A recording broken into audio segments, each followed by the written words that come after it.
Hi, it's Ileana at Awakening Cosmic Reality Show, and today we have Sarita with us. She is a psychic and NET experiencer. Welcome, Sarita. Thank you so much for having me, Ileana. Thank you so much. Can you please share with us your experiences about your psychic work and the experiences that you've had with ETs?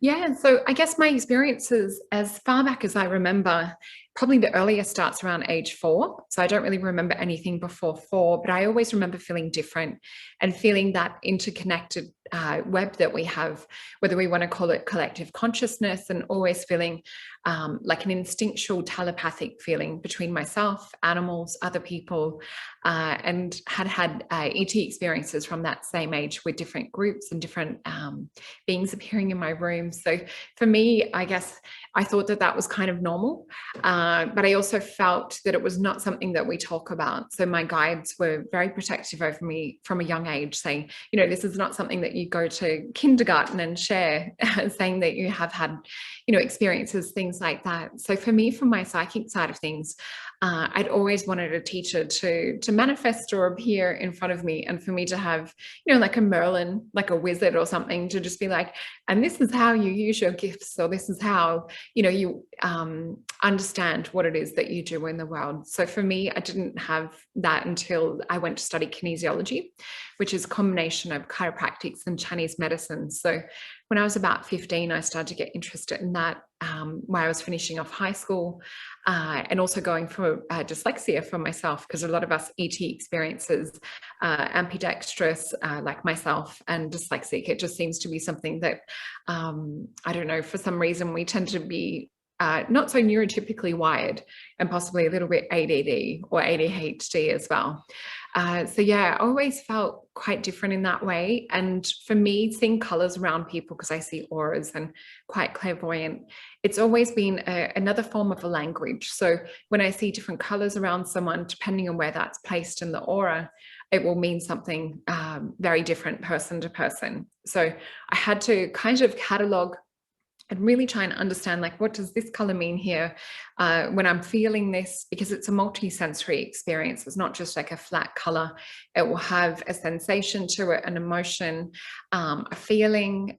Sometimes there'll be different beings that are attached, or guides that are standing there, either giving that color or drawing to attention to it. Sometimes there will be ET experiences that are there with that person standing in their aura too. So I'm able to see into some other people's ET experiences, and have described, I guess, sometimes when you have a client, they've had experiences but not necessarily told anyone, sometimes you can actually see what's happened and remote view that situation. So yeah, it's hard to know where to start, because it's been happening, you know, all my life. But that's just a brief introduction. Apart from with my psychic work, I really specialize in looking at someone's soul mission and seeing what we have on hand, where things are at currently, what's coming into the aura, what we're letting go of from the past, and where we can quantum jump into that, you know, where you want to create life, where you want to go intention wise, and what's the best way to kind of pull that towards us. So I do that through an aura drawing, connecting with people's guides, and also with tarot as well. Mm-hmm. And how does tarot work for somebody if they're new to it and they want to do a session with you? How does that work? Yeah, so we work one-on-one, just like you and I are over Skype now, or over Zoom. And so we set up an appointment, and I have a look into someone's aura, and I tell them the placement of where the colors are, what they mean in relation, and I draw it in their aura drawing, so I can hold it up and sort of demonstrate, you know, what it means. And then we'll communicate information from the guides. And then we usually get encouraged to pick cards to further elaborate on what we've talked about in the drawings. And what's so surprising is what we've usually drawn and talked about will always come up in the cards. So the cards are more that extension for our human brain to have that confirmation that, yeah, what the guides are talking about, they're really affirming and saying we need to focus and draw our attention to that if it's something we want to let go of, or if it's something that we can do to pull ourselves further into the future that we want to have and want to experience. So for me, I read tarot quite different to others, in that when I read the cards, I like to have them face down. And so I'll feel into it with psychometry, and I'll get psychic impressions and visions and symbols, and I'll hear the cards speak to me, whether it's on an empathic level or an auditory level. And when the guides say to flip the cards, usually what we've talked about is on the picture of the card. So for me, that's just, I never used to use cards. I used to just do straight psychic read, but I feel that the cards just further confirm it for our human brain to go, all right, I need to pay attention to this, because it's come up in the reading, but it's also come up and mirrored in the cards. And sometimes those cards will even give us further information. If we're really stuck in something, they'll keep showing us information around, no, we need to draw our attention to this. This is something that needs to be resolved. And then they'll give us further elaboration on how to dissolve these blocks that hold us back too. And for your remote viewings about people's experiences, does it go beyond ETs as well? Does it pertain to anything, past lives, things like that? Yeah, definitely. So it's always a surprise whenever I start a session with someone. I love to start with a clean slate, so not knowing anything about them. And I see what's in the aura. So sometimes for me, when there's past life energies come up, there'll usually be turquoise or aqua in someone's aura.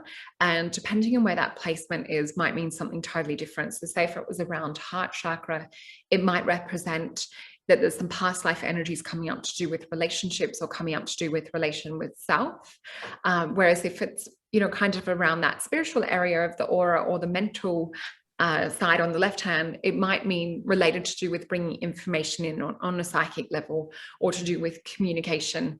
And sometimes what we find too is if there is a bit of that energy coming up around there, it might be that intuition is something that they've developed in a past life, and the guides are like, tune into this. This is something that you've already developed as a skill. But sometimes we'll have where it's been blocked off, whether it's a contract or agreement in a past life, whether it's something traumatic, say, such as like witch trials, things like that, where we needed to close down abilities to a degree in order to keep us safe. So we can kind of reopen and you know, diffuse situations like that have happened, and get rid of contracts and agreements that may have happened that may be preventing us from tapping into our full capabilities. So I recently had a person who, when they were a child, they like 10, 12, they blocked off their manifestation abilities. So are you able to remove such blocks? Because I was told that I could not do it for them, that I could just give them a bit of guidance to remove it. But my guides just said no, that I wasn't to remove that block. They were to work on it, but they keep asking to help them to remove the block. So do you do something like that? Yeah, so I find it's the same. You know, I don't claim to remove any blocks myself, but it's more that they can bring attention to, you know, what might be the right angle to go in to do that removal. But usually it can be done with the client doing meditation, or to do with, you know, breaking contracts or agreements. Sometimes if more deep-seated and more kind of connected and wired into the subconscious, sometimes it's good to have a hypnotherapy session. At the moment, I'm not really set up to do hypnotherapy because of the space being a little bit noisier that I'm in, but definitely there's so many hypnotherapists out there that really help to get to subconscious and limiting beliefs around blocks that might be holding us back. But sometimes even when it comes up in a session, just even to have that come into the awareness is a sign that we're starting to let go of it. So then it's consciously making those steps further forward in order to anchor the future outcome that we want to achieve and that we want to manifest. So it's almost like this loosening of quantum entanglement. So when we bring it up, it's bringing it into our awareness. And the more that we can take and shed these layers. So I also work with kinesiology to help with shedding the layers emotionally. And can you do the kinesiology remotely, or does it need to be in person? Yeah, so what I do is there's usually a lot of acupuncture points and neurolymphatic points and reflexes. So what I can do is in a session, we'll do goal setting, or we'll do where we balance someone to work with, you know, either releasing something or balance towards working with a future goal. And what we'll find is that certain meridians will get triggered by this, and certain muscles will not necessarily hold strong to that goal. So through myself showing the person what points to hold and rub, we haven't been limited to having to do it one-on-one in person in the same country, because most of my clients are in America and in Canada. So I've been quite fortunate to be able to, you know, have video chat where we can demonstrate. That's excellent, because the world is coming together, so it's important that these sessions can be done like this, one-on-one. So it's amazing. So amazing. What has been the most interesting experience in your work so far that you've done? Yeah, I would say for me, it's really connecting with the heart of the people.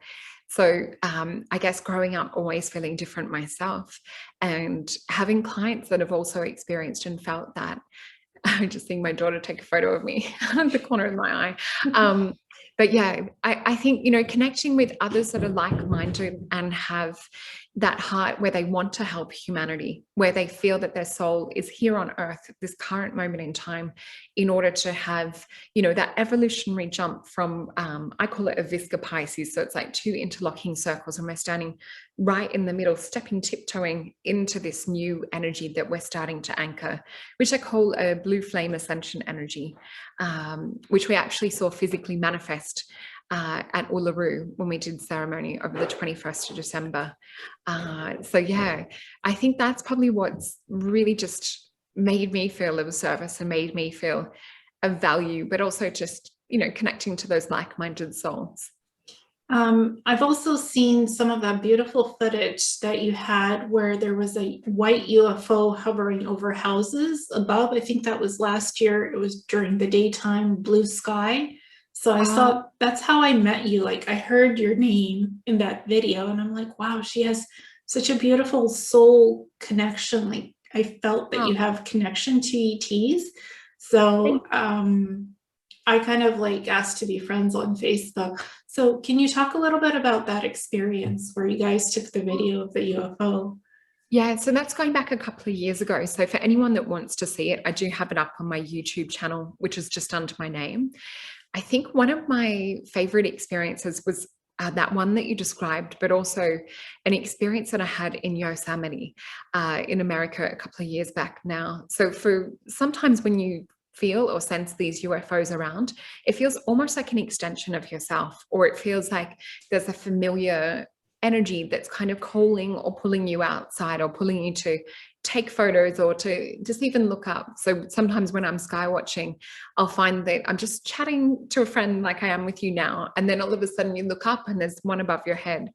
So that's kind of like a hint on how I see them and how they communicate with me. A lot of them will communicate in dreamlike experiences. So sometimes you'll be asleep and you'll wake up having an experience.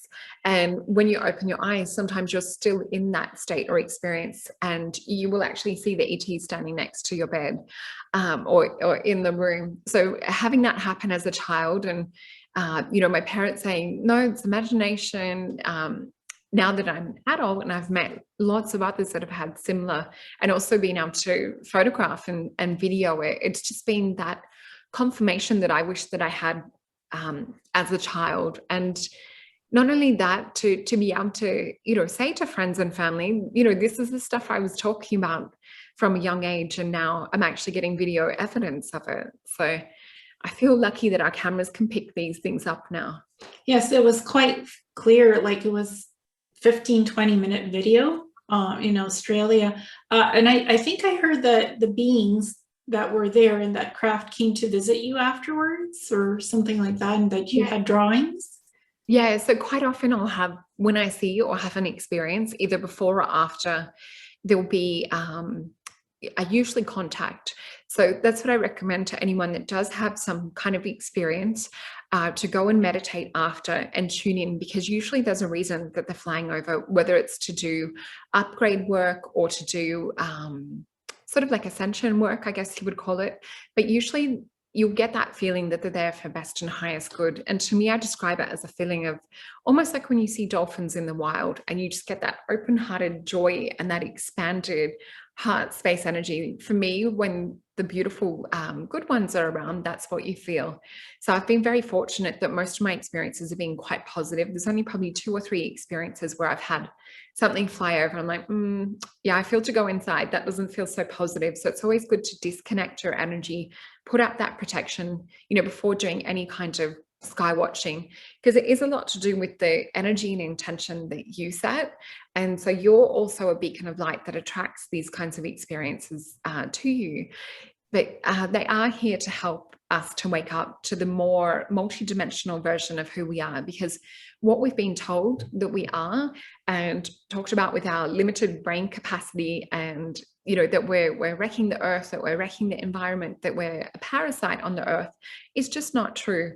That's really designed to keep us small. And if we can start to tap in and network and look at how we are collective consciousness and how we do create our experiences in the world, and that we are, manifestors of our own reality, we actually start to change the world around us, and we start to connect with other like-minded souls. And it just leads to such a more fulfilling experience here on earth. We're literally creating heaven on earth when we follow our hearts and we start to make those steps to meet ourselves in that heart space and meet others that are like-minded souls. Exactly, because our planet is very much organic and we're organic. So we're all doing our part somehow to complete the soul missions of taking care of this world. We are the stewards. Yeah, that's exactly right. And, we are the stewards and the guardians of the earth and of the animals too. And what I find is, because I've worked with animal communication, when we actually drop out of the ego and we drop into that heart space, the animals open-heartedly connect with us. And I've had that experience communicating with elephants and taught my kids how to drop into that space of the heart. And when you do that, they come right up to you. They'll actually stand eye to eye and rock back and forth, and you'll feel that extension and you'll feel them speak sort of mind to mind, but I describe it as an empathic language. So their language and dialogue will be felt as feelings, and they might show it as, a bit of a story or a bit of a vision.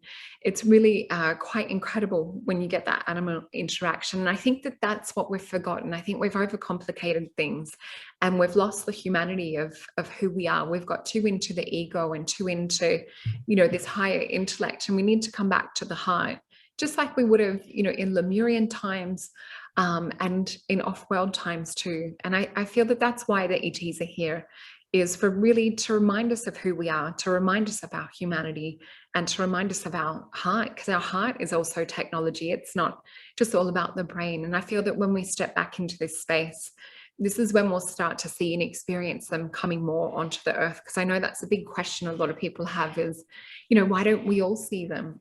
Well, one, we have to be ready to see them. They don't want to come in and scare us, or at least the good ones don't. And they're waiting for us to get to a certain level too before they come down. And there is some of those that are of trickster nature. So whenever you are having an experience, always using your heart and using your intuition and your feeling as a barometer, or as kind of a pendulum to see how you feel in relation to the experience that you're having. If you've got that open-hearted, beautiful joy and you're feeling really elated and connected, it's a good sign. Whereas if you're feeling a little bit like your energy is fearful or low, it's a good sign to do a clearing and to disconnect and shift your frequency from what you're radiating. That's beautiful. Have you ever had animals talk to you in English telepathically? Yeah, so I've had one of my favorite clients that I've spoken about on a few shows was a ferret. So I had this beautiful client, and she had, her poor little ferret was just leaking fluid out of his eyes, his ears, and his nose. So when working with him, he was actually brought to me for kinesiology, and he was just so adept with telepathy that I actually didn't need to use the kinesiology, in that he just told me, he's like, look, I've got candida, which is like yeast mold fungus overgrowth. And he's like, this is causing like all of the fluid. He's like, my favorite food is sultanas and raisins. And I know it's causing the candida, yet I like to eat them. And at the end of the session, when we did all of that, and there was a little bit of emotion, because a lot of the time our pets taking on a buffer or an extension of our emotions. So cats and dogs are trying to shield us from our own emotions in a way. So you'll find that animals will get sick just before humans sometimes, or they might pick up something similar. So this little ferret, we did some bark flower essence for him and got him onto some homeopathics, and everything started to reverse when we got him onto the new diet. And I asked him, I'm like, is there anything else that you want us to know before the end of the session, before you go home? And he's like, actually, I know my owner's given me a beautiful blanket, but I'd really love to have toilet paper in my nest. And I'm like, okay. And so we were having a giggle going, oh, okay, we'll try it. And as soon as we put it in, he was like this, like really excited. He gathered it round, made a little nest, and spiraled round and round and snuggled in. And his owner said he'd never done that ever. And she'd spent a lot of money, you know, having these beautiful blankets for him. And so from that day forth, he had toilet paper in his nest. It was the funniest thing. Well, it's soft, and not all animals want a blanket. Sometimes they want something that they could shape and mold into their habitat. Yeah. Mm-hmm. I had an instance, we have a lot of raccoons where I am because we're near the beach in the forest. They don't like cashews, but two of them, they would come up to the doors of the house, the backyard, and it's glass. And it's like, we want cashews. Can you give us some cashews, please? I was like, who's this talking to me? I was like, and they were saying, look down at us. We're here. We're striped. So I looked down, and oh wow, how amazing. They're sitting there with their tails kind of wiggling. So I gave them. They do have that ability. And it's funny because one of my cats, she actually likes cashews as well. And she gets really excited when we give her some cashews every now and then. But they do have that communication. I work, I guess more commonly, I've worked with racehorses. For some reason, people have just bought racehorses to see me, and I don't mean physically. Usually they'll just come up in a reading, or my client will be like, I don't know if you work with animals, but I have this horse. And yeah, it's interesting, just their personalities. They're just like us. They're just in a different body, different form, but they have their own quirks, their personalities. Some racehorses and other animals will have a lot of trauma that they're holding too. And so we can work with the bark flowers, and we can work with other things to help free up some of that emotional energy so that they don't feel so weighed down. And yeah, there's a lot of interesting people out there working in animal communication. I just find it fascinating. Yes, exactly. I mean, the raccoons are very simplistic. It's easy for them to speak. I would like cashews. I'm like, how do you know about cashews? Well, I've seen you eating them. I've seen you through the window. So I would like some, please. Okay. Wow. And I give it to them, and they eat them with such joy, such excitement. So food for animals is just as beautiful as it is for us when we eat it. Yeah. Oh, that's so cute. So every night, the female doesn't ask for cashews as much, but the boy does. So I call him Cashew Boy. Oh, that's very cute. That's his name. They all have their little cute names. And he's like, I'm here. I want my cashews. Can you give me some? Oh, And he's like, it's beautiful, isn't it? Having that interaction with them. yeah. And he'll say, I want 5 or 8, please. Oh. And then he'll go give me some grapes. I know you have sweets. Because we feed them sometimes grapes. So he sees that around the corner. He's like, he waits for everybody else to go away, and he'll come all by himself or with his sister. So they're all alone, so they get more. And he's like, I want my grapes. Can you give me grapes? Oh, that's so sweet. So it's good to live in balance with nature and animals, I think. It is. And I think that's the big part of, my drive to be vegan. I mean, my background's in natural medicine and working with health, but it was really the animal side of things that just made me go, no, this is something I need to do for myself and for the animals and for the earth. And what would you say for people who want to be vegan? How would they go about to do that? I think the easiest way is to convert your favorite foods first. So for me, it was Mexican food and a couple of sweet treats like raw vegan cakes instead of, like the sugary cakes. So I just got a couple of recipes, and then you can kind of fill the gaps with smoothies and some other things. There's so many amazing bloggers out there that are doing recipe blogs, and so much inspiration on Instagram, and the documentaries that we have now too. It's so much easier than when I first went vegan. And I think it's also just to use your intuition and tune in and see what feels good to your body. And I know that, veganism might not be right for everyone. So I really encourage everyone to use their intuition and check in if they're unsure, see a nutritionist or see someone that specializes in the diet that you're wanting to eat, so that you're doing it right and not depleting yourself of anything. And I've learned that there's some good meat substitutes, like there's veggie burgers, there's pizza burgers, like veggie pizza burgers. Yeah, I'm pretty lucky now. Yeah, like there's pizza, there's the vegetable, even meat substitutes, vegetables that they can make that taste like meat, but it's not. So it's like there's so much more variety that's available. So it's easier, isn't it, to go vegan now? Yeah, definitely. And I think those things are really good as a treat every now and then. I think being like whole foods based, with a lot of the legumes and lentils and things like that is a good way to see how you feel. And I think there's some misconceptions around bloating to do with that. So always making sure that you're rinsing any legumes and really cooking them, even soaking, to help break down that enzyme inhibitor. The same with nuts too, so that we can digest them properly and really have them break down. But you find that plant food, it does digest a lot quicker. And you find that you just, without even trying, the weight starts to come off too, if anyone's looking into it for weight loss. I also find intermittent fasting is really good for that in combination. Mm-hmm. And what about raw vegetables, like raw vegan diet? Have you tried that? Or yeah, so I definitely notice a massive difference in terms of like psychic ability when I'm doing a raw vegan diet, especially if I'm doing high greens.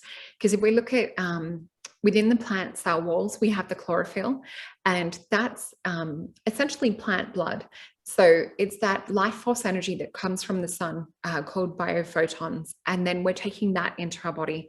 So the same when I eat fruits and different things like that, it's such a high form of concentrated electricity, so that we're actually adding light to our light bodies. So if we're using that and applying our attention towards psychic things and intuition, it just really amplifies everything. For me, I find a balance of the two, having the comfort of some nice hot cooked meals, especially if it's for dinner, but then also doing smoothies and doing some salads, and just feeling like I have that balance. Whereas when I was doing full raw, it was amazing at the time for healing, because I was healing polycystic ovaries. And it really helped to reduce the pain, to shed excess weight that I had at the time, and to rebalance my hormones. It was essentially like a reset. But then when I got things under control, it was nice to be able to eat things like tacos and Mexican without it having to be the raw food version. Mm-hmm. That's amazing. And you said you do a bit of naturopathic stuff along with the kinesiology? More sort of towards like the food side of things. So I have studied kinesiopathy, which is kind of a combination of homeopathy with kinesiology, but it's more muscle testing. So we can muscle test to see, if there's any food allergies. So I used to specialize working in detecting allergies from a kinesiological point of view, but also looking and seeing what the body really is craving at the moment, whether it's to do with like nutrients. So I like to have that main balance around food and around diet rather than going towards supplements. But, if supplements are testing up, I always recommend to further investigate it, whether it's to check out with a naturopath, using your own intuition as well, I find really, really good. But also if we look at herbs, herbs also have a high electrical conductivity, and it's kind of like the superfood version of plants. So if we look at, say, like cilantro and parsley, for example, some of them are great blood cleansers.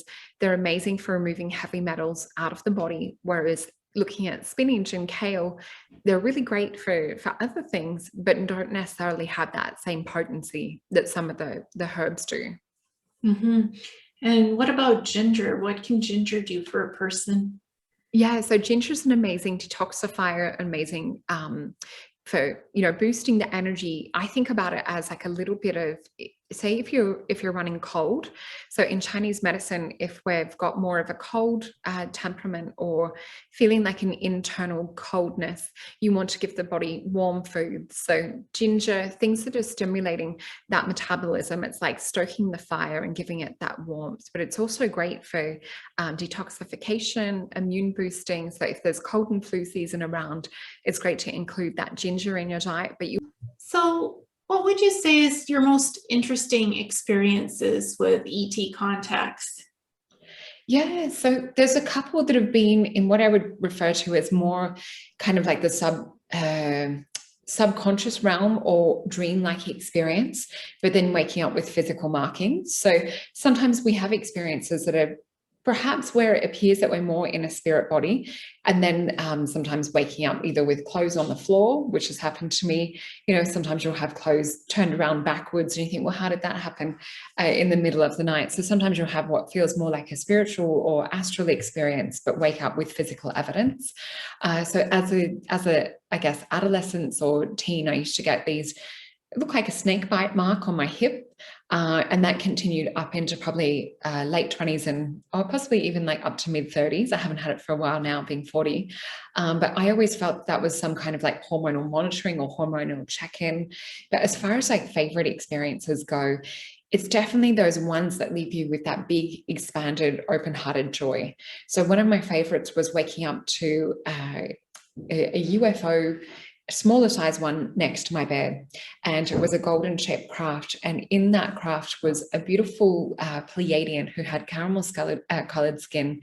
He had this beautiful emerald eyes that shone literally like emeralds that were cut and sort of faceted, but the energy that came through from him, and rosebud painted lips and cheeks. So I saw him in a dreamlike state. So I'm in bed with my eyes closed in what I thought was a dream, but I opened my eyes to see him right next to me, standing behind this console in this golden craft that had what we would call like a windscreen or, you know, a window behind, and I could see and feel him there. And I woke up and I said the words, was like, "Donde está?" And I don't speak Spanish. And so I had to go and Google and look it up. My partner at the time had relayed to me what I'd woken up saying. And apparently I was saying, "Where is he?" And the energy that I got with seeing this ET, it was, at first, it was kind of a fright because, you know, waking up to seeing the same thing that you're experiencing in the dreams, standing next to you physically or semi-physical, it was coming through, phasing into our dimension. So not quite in the same 3D density that we're in, but it's almost looking at an etheric, trying to describe another dimension. It's like looking beyond the veil of the third dimension into something that's more almost crystalline and more like, if we look at the structure of this compared to the structure of something that's like a dense rock, it sort of exists in a little bit of a different compound frequency or a little bit of a different makeup. So when I went back in, I checked in with what I was seeing and feeling after the experience kind of faded out and bled out from that dimension. The feeling that I got was just one of open-hearted joy and love, and there was a message that got downloaded to me. So it's really important when we have these experiences to almost jump and link back into it with meditation and to open up to, why was this experience happening? And so with this, there was the name Amar that came, and when I popped it into Google Translate to see what that meant in Spanish, it was I think it was to love. And that was the impression that I got from this beautiful being, was there was this really beautiful open-hearted joy, heart chakra connection that this being had, this just waves and waves of unconditional love that were coming through. But there was just that initial shock at the start. So we're able a lot of the time to connect back, because these beings are not existing in our three-dimensional time space and reality. So we can contact and work with them, whether it's through, recalling the name and calling them in that way. And you always want to work with beings that are there for your best and highest good. So I always put up a bubble of protection, and sometimes I'll use the name 3 times or more to kind of form that link, or that almost like a Skype connection. So this is kind of how we work with some of our guides, and some of the ETs that visit us are in fact guides as well. And some of them are, it's very important to be aware of what feels good to you and what feels good in your energy field, and to send off anything that's not. Mm-hmm. So, how would people differentiate positive ET experiences from negative ones? Yeah, so I always look to how we feel after these interactions, or if we're able to kind of pause the energy of the time when it's happening and unfolding, and check in. And we all know when we walk into a room, a party, or an event, or even a shopping center, if something just feels a little bit off, you'll feel it within your body, as though you're a pendulum, which is funny because I've got my pendulum here. So like if you use your body's energy field as sort of like a pendulum, you'll get a feeling if something just feels wrong or feels off. And I always will send that vibration away, whether I visualize a column of white light to send it into, and it's really claiming our sovereignty. And we need to do that so much now, not only on this physical plane, but on other planes and dimensions. We need to stop being dictated to how this, I guess, the dream spell that humanity has been placed under. We need to start to wake up from this slumber. We need to take control of our energy and where we want to direct our lives and where we want to direct our soul missions. So yeah, you'll know, I guess, when you have that beautiful experience, because you will feel elated, you'll feel that joy, that love. And these are the sorts of experiences that that we want to invite in. So it's sort of putting that intention out there. So when going sky watching, or into the backyard to look at the stars and hopefully see some UFOs, it's a lot to do with your intention and what you hold within your heart when you're contacting and working with these higher dimensional beings. So for anyone that wants to see footage, I do have some on my YouTube channel. So I encourage you to go have a look over there at some of the beautiful Pleiadian crafts that have come through. And it's something that we're all capable of connecting with and working with. We need to look at if there's any old fear programs, perhaps from movies or perhaps from childhood, that might be keeping us in a fear level from seeing this sort of stuff. And out of the hundreds of craft that I've seen, there's probably only really been 2 incidences where I'm like, it either feels like government or it feels like something of a lower negative vibration. So I've just taken myself inside, sort of shut off my energy, switched frequencies, because it's really important when something doesn't feel right. If we think about it being like an electrical current that's working with ours, we need to switch frequency and change the channel of which we're operating on. And that's a way not only to kind of cut contact or cut anything that might be picking up on the light that we're emitting, but it also helps to get away from any negative entities or beings that are using our energy as a food source, or trying to induce fear or these kinds of things. So it essentially changes your IP address. So you might, for example, change or visualize your energy field being one shape and then switch it to another shape. And what that does, it essentially makes them blind to where you are, because they don't operate so much on the physical density. And so if people want to have ET contact experiences and they're not sure how to go about that, what would be some of the first steps that you would recommend? Yeah, definitely. I feel that it's to clear any fear. And what I mean by this is look at the reason of why the fear was instilled in the first place. Was it because of things that were seen or things that were read, or, ghost stories, things of this nature? And then, ask yourself, is there a rational reason for this fear? Or is this something that I've just learned as a behavior? And in meditation, just as you would connecting into your heart, like in a meditation, put that intention out there to connect to those high level beings. So really see and feel the energy of this communication happening. So we kind of want to program it in as though it's already unfolded, it's already happening. And so when we're putting this into our field, it's as though we're admitting this from our Taurus field, which is coming from the electromagnetic energy of the heart. So we want to use the heart as this electromagnetic pump to put this out into our field. And then it's through this light and waves that get emitted. And when we look in someone's aura, we can see this as well. So then you're going to get other beings that are from a higher dimensional state will start to feel or see this as a beacon of light. So I have a beautiful example of this on YouTube. There's a beautiful round Pleiadian craft, and you can see someone flying in the center of it. There's like a black silhouette, which looks to be someone standing in the craft in this white pearl. So throughout history, people have described UFOs or spheres of light or pearls that are flying in the sky. And now we're actually capturing them on camera because we have the technology to do so now. But in the old days, it was just painted in pictures, but definitely that loving intention. And this works with animals too. It's not just to do with higher dimensional beings. A lot of animals don't have the ego that humanity has. It's part of our downfall that we need to let go of, but it's also part of our positive in that we can use this ego to shape amazing things into the world and to really call things into being. But just like we would drop into the heart space to communicate with animals or to communicate with other beings, it's very similar contacting higher dimensional beings in this way. And is there a specific contact protocol that you prefer to do that? I guess I really love using brainwave technology, so binaural beats. I just find that it calms that chatter, especially being a little bit ADHD as well. It just, you want to get into a theta brainwave state. Now, whether this is induced through breathing techniques, so I also use cyclical breathing. And what happens when we drop into theta, our brainwaves are more conducive for picking up on psychic phenomena and on tapping into different energetic fields. So we're more likely to predict certain things. We're more likely to be able to channel.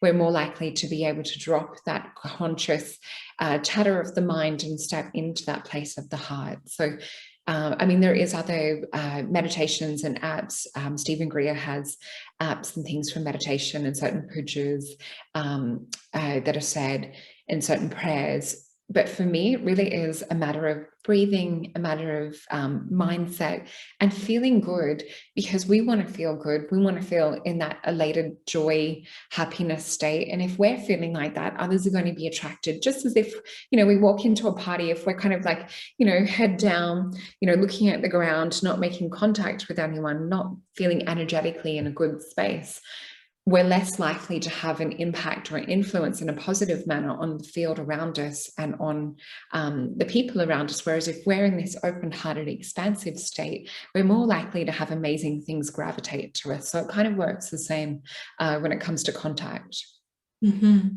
Excellent. Is there anything that you would like to mention for the audience that's important to you to impart? I'm just tuning in and seeing if there's anything like higher guidance wise that wants to come in. It's a lot to do with, I'm just seeing like a lot of gold streaming through the crown chakra when they're talking about in relation to contact. It's making sure that you have your higher self working with you as well. So it's almost like the words they're giving me is like a psychic defense shield. So you want to make sure that you surround yourself with protection, that being the most important thing. So I like to visualize a golden bubble of protection. I think about it like a snow dome with like golden flicks of glitter that mirror anything away that's of a lower or negative vibration. And in doing this, we're also stepping and able to relax more into a state of open-hearted trust, and means that we're more receptive to having that contact. Beautiful. Well, I think that's so important to understand what you're doing when you're going to contact ETs, because there's a lot of positive ETs, but there's also negative ETs. So it's like understanding positive vibration, understanding who you're contacting or calling in to come in. Definitely. And I think you know, we know energies that bring us down. We also know when there's energies around that are either self-serving, trickster in nature, or perhaps are trying to feed the ego. And they're not really the ones that want to interact with us for our best and highest good. With the positive ETs, they really want to make us aware of, you know, being in a place as in Earth, as in Gaia, where we're here as custodians, we're here as guardians to look after the Earth and to look after animals, and for us to get on in a collective consciousness state. So back in the old days of Lemuria and other places, even Atlantis, we had a connected consciousness. We had a grid where we all were kind of linked in. And when we think about it in this way, this in a positive state, it really helps us to keep us accountable and helps us to do things for the best and highest good, not only for ourselves, but for humanity. So what happens after December 21st that we had last year, we had an event at Uluru where we had a lot of ascension energy and portal energy open up. So I was describing it as a Visca Pisces, and we were stepping from one dimension, the 3D, into this higher dimensional space, going forth into fifth. So before December 21st, we were standing right in the center. And then what happened was my partner and his father had some special Aboriginal stones that were set up to open up an energy gate at Uluru. So when the sky was dark and stormy right before ceremony and looked like it was perhaps going to rain, the red earth from Uluru, from the desert, was sucked up into it. So what happened when we went into meditation, we went into that space of the heart, because that was what was really important to activate this portal and kickstart this energy, which is one of the chakras of the earth. So it's essentially activating the grid of energy that goes around the earth and is connected in with the earth. So what happened, we had these beautiful pink galahs fly in and circle over and sing their song. So this is a really good sign to look for in original culture. We want to look for the bird signs. So after the meditation had taken place, what happened was I think after about maybe 20 minutes, half an hour, we opened our eyes and we looked into the sky, and had gone from being dark and a bit stormy looking to pink and orange and beautiful colors of sunset, but with this big blue circle right in the middle. And this was in December last year, so 2020, for those that are watching this later. And leading up to that, I think it was March of 2020, I'd spoken about that the ETs were showing me, and we're even walking around in, you know, this dimension. I was seeing these blue flames that were just anchored and sitting within our dimension, trying to come into the third and help lift it to a higher state. So this was this blue flame energy that manifests as a portal in the sky. So this is also connected to various different starseed races, Pleiades, Sirius. It's connected to Lyra, to the inner earth beings, and to the elvish realms. And this is part of bringing this ascension energy, but it's kind of that spirit warrior energy that's helping facilitate this. So for those of you that are starseeds out there that have that energy of knowing, and that they're usually more empathic and clairvoyant souls as well, and really clear feeling souls. And it's to do with anchoring this higher frequency onto the planet. And it's essentially establishing an ascension grid. And it's that shift. It's the end of the main calendar. It was that Saturn-Jupiter conjunction, and this is the shift. And these are the new frequencies and new colors that are coming onto the earth plane. So what this means is that the more that we anchor this, the more that we're making it a conducive environment for our star brothers and sisters to return. And this is what a lot of original people throughout the world in different cultures, where they talk about this time or this return of our star nations and star ancestors coming back. So this was a really, really big moment in Earth history and in galactic history. And if we keep working with this and we keep making the world a better place and keep, you know, trying to shed the ego and trying to work together in harmony with each other and with the planet and with animals, we'll get to that point of where we do have that two-way communication, and when we do have them come back to teach us about our true origins. Because I really feel, and what I've been shown from the ETs, is that the knowledge that we're told about what it means to be human from mainstream media and from old science and history is so limited and so dumbed down. We haven't even begun to tap into the true potential of our psychic gifts and our spiritual gifts and the true the true meaning of what it means to be human, because we essentially were created and we're very much a fusion of spirit in matter, which is really, really special as far as like galactically in the, I guess, galactic neighborhood goes. Mm-hmm. Well, this has been so fun. Thank you so much for doing the interview with me. I really appreciate it. Oh, thank you so much for having me. It was so lovely to be able to talk about ETs, and you had really beautiful questions. So thank you so much for having me on. And thank you. And how can people contact you and get in touch with you? Yeah, so I have a website called solretapsychicreadings.com. So I do one-on-one appointments going from half hour, an hour, or up to 2 hours. I actually have a discount code with a couple of sessions left if anyone wants to try booking. It's called Love Magic is the code word, and it just gets $30 off a 2-hour session. But I really work with people to help look at the energy that's available around them now, tap into things to get more insight, but also helping them to quantum jump into the highest and best potential, and to look at the myriad of different pathways that might be available and open to them. So yeah, my name's spelled Solreta. So if you look up my name, you also find leads to bookings that way. Wonderful. Thank you so much, Sarita. I hope you have a good day. You too. Thank you. Bye. Bye.